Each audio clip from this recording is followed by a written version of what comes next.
Hello everyone, welcome back to my channel. আবারও একটা নতুন ভিডিও নিয়ে চলে এসেছি। তো আজকে হচ্ছে 12ই মার্চ, আজকে রামকৃষ্ণদেবের জন্মবার্ষিকী। তো হঠাৎ করে সকালবেলা মাসি ফোন করে বলল যে বেলুড় মঠ যাবে, বাট আমি দোনোমনো করছিলাম যাবো কি যাবো না। তারপর ভাবলাম না থাক, একটু ঘুরেই আসি। তো দেখো কথা বলতে বলতে আমরা চলেও এসেছি বেলুড় মঠে।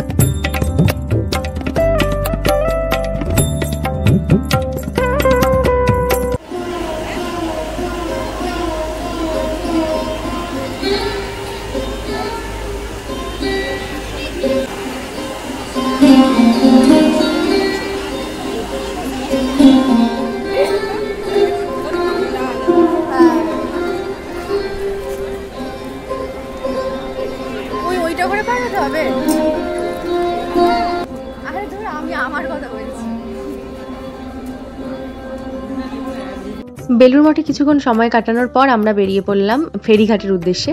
তার কারণ আমরা এখান থেকে যাব দক্ষিণেশ্বর। আর মার্চ মাসে এত গরম পড়ে গেছে না যে কি বলবো। তো যাই হোক, অ্যাট লাস্ট আমরা এসেছি ফেরিঘাটে।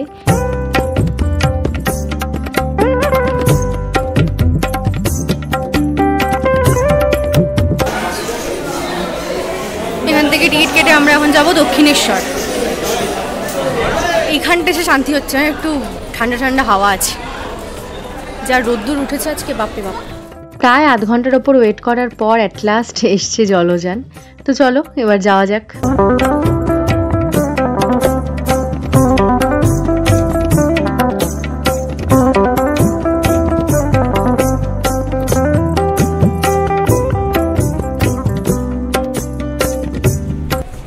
ওকে তো নিতেই পাচ্ছি না, এত লম্বা।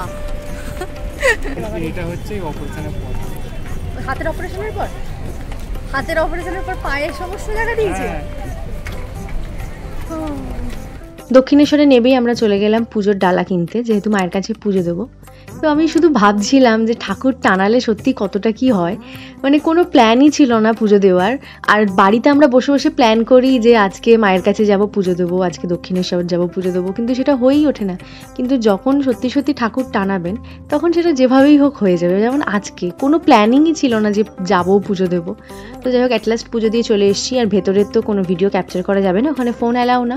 আর প্রচণ্ড এক্সস্টেড লাগছিল, প্রচণ্ড টায়ার্ডও হয়ে গিয়েছিলাম। আর বিকেলের দিকে দক্ষিণেশ্বর ঠিক এই রকম সুন্দর লাগছিল। দক্ষিণেশ্বরেও অনেক ভিড় ছিল, সবাই পুজো দিতে এসেছিল মায়ের কাছে।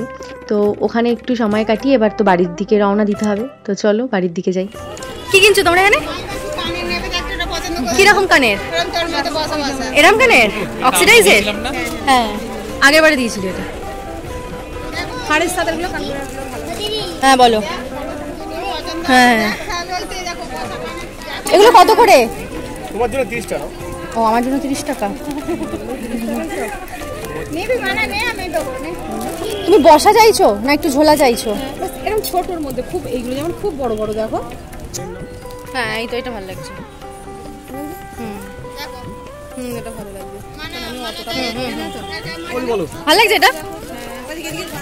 দাঁড়াও দাঁড়াও দাঁড়াও, ভালো লাগছে না? এই কেমন ভাবে এটা তাকাচ্ছে।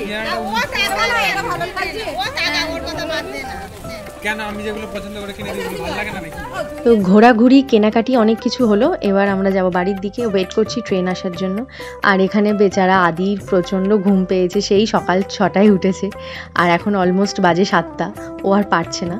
আর মাসি আর ভাই নেমে গিয়েছিল শ্রীরামপুর, আর আমরা 4 জন নামলাম শেওড়াফুলিতে নেমে আমরা সবাই মিলে খেলাম একটু ঘুগনি। তো আজকের মতন ভিডিওটা এইটুকুই। ভালো লেগে থাকলে একটা লাইক আর চ্যানেলটা সাবস্ক্রাইব করে দিও। বাই।